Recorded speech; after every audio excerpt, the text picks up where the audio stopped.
everyone, and welcome to the show.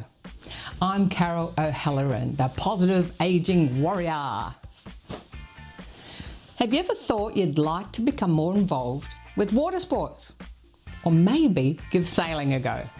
Well, you don't even have to have your own yacht. Today, we visit the Mordialloc Motor Yacht Club, where you can get out on the water and see how you like it. On the show today, we also discuss the important topic of oral health care for ourselves and others we care for. We chat with the Smart Smiles initiative. They provide personal services as well as training for those of us who have the responsibility of oral health care for others. And don't forget the 5-minute fitness. Get into it.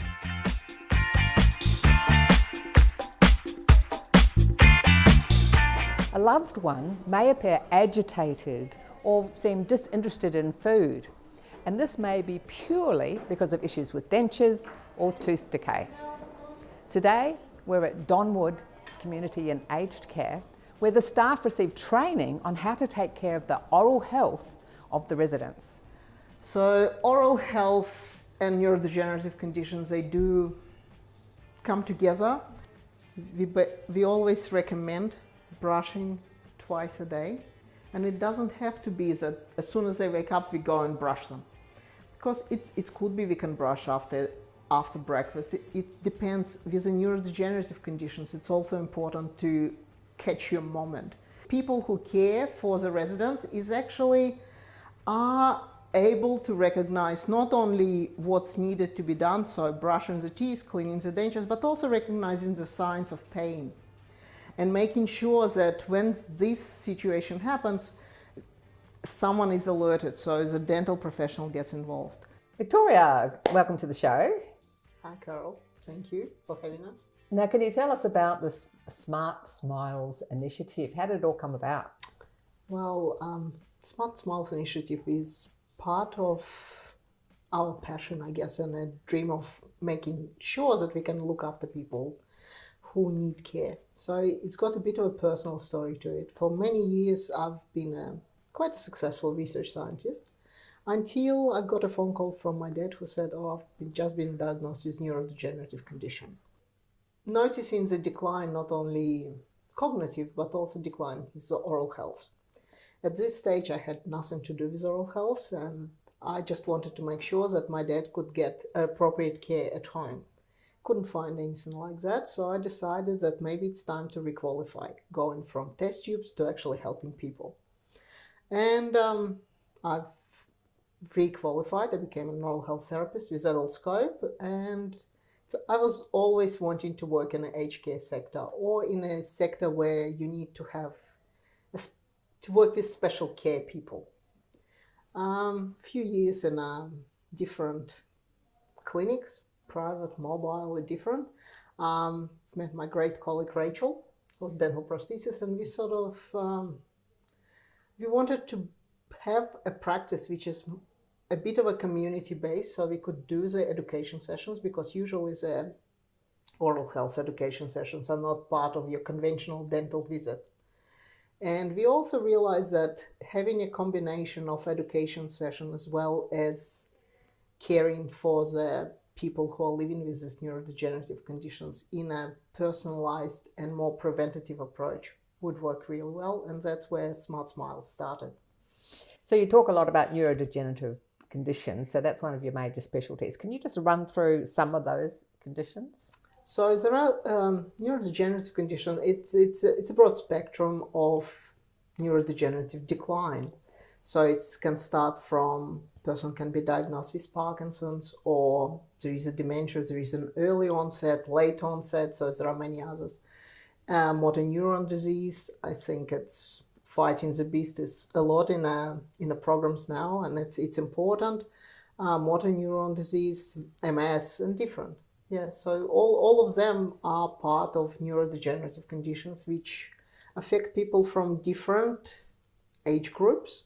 They can start early, they can start a bit later, but it's difficult. So tell us how you work with a facility. What do you do? Well, you work with a facility as a partnership. You want to make sure that you are empowering the facility to be able to look after their residents and to give them the best care possible. And you also work with families. So sometimes we work with a facility by providing education sessions. We provide care for the people who need.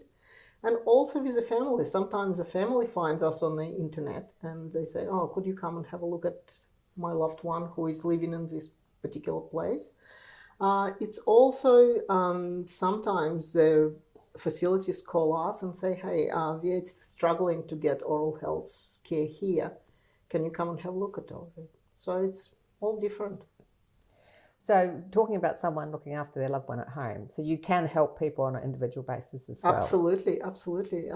It's the principle is the same. What we want is, instead of putting someone going and looking for a dental clinic, the dental clinic comes to them. It's a different style of dental clinic because it's got more of a preventative approach to it.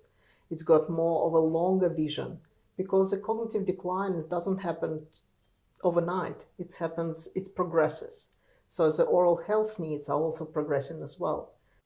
Okay, Rachel, now tell us, you had the initial assessment with Carol and then you discovered that she needed some work with some dentures. Can you just tell us how that happened and what the next steps were? Sure. So Carol's upper denture, she's wearing a partial upper denture, and it was not fitting very well. It was loose and it was causing a little bit of trauma to her gums.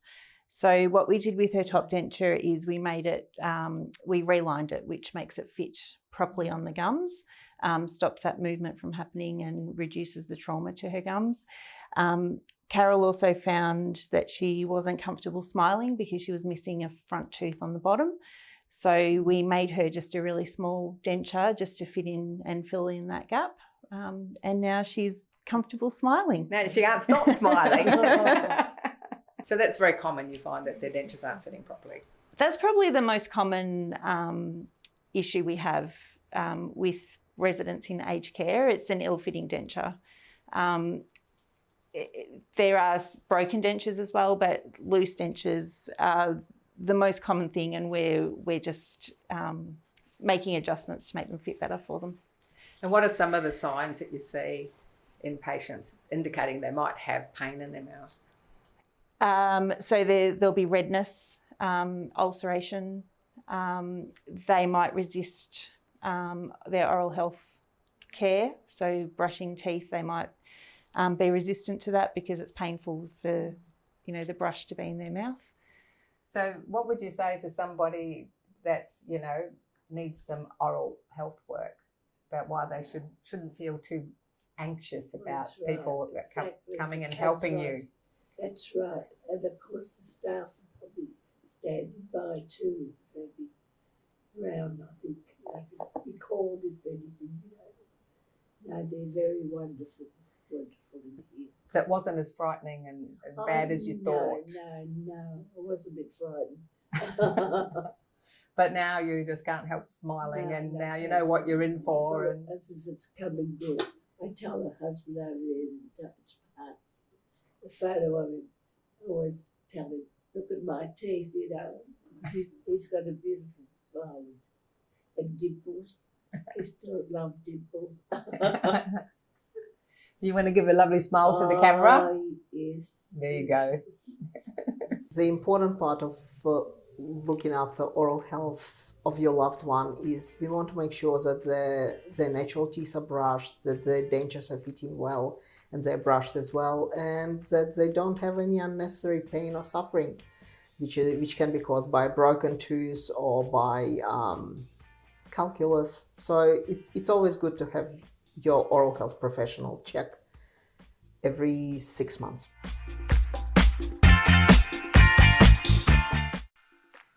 Thanks for watching our TV show. Be sure to hit subscribe and then you'll never miss an episode. Jump on Facebook, join our group, get in on the fun, fitness, wellness and inspiration. I'm Carol, over 50. So what?